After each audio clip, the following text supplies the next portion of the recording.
Hey, it's me, and today I'm reviewing the first episode of Season 3 of The Flash. Be warned, there will be minor spoilers.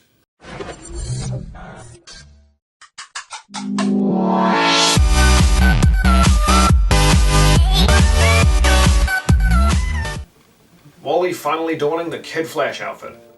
Although, every time they seem to have close-ups of him, with the upper half of it being yellow, it keeps making me think of the Reverse Flash, but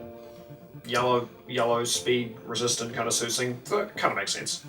This Flash's Flashpoint was pretty interesting with how they had the different versions of each of the characters come in, with Cisco being this kind of funny rich guy who sort of still kept his intelligence but was more uppity himself, and the fact that all the other cast had no sort of connection with each other, and with Wally being Kid Flash and Iris actually being involved with it and the two of them actually being a superhero fighting team, and the fact that Joe was basically just lazy and just didn't do anything, which is different from every other version of Joe you've actually seen. I thought it was pretty cool.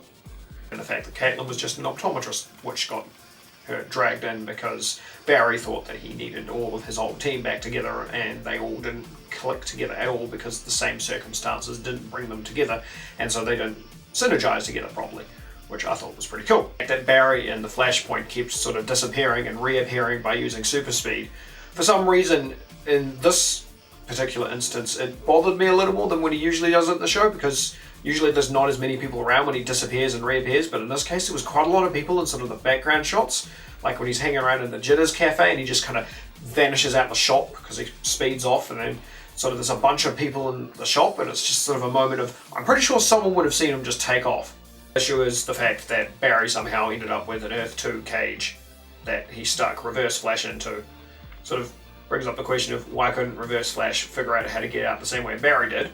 But then there's also another question of how did Barry get the Earth 2 cage if he didn't have portals that existed in this world to get over to Earth 2?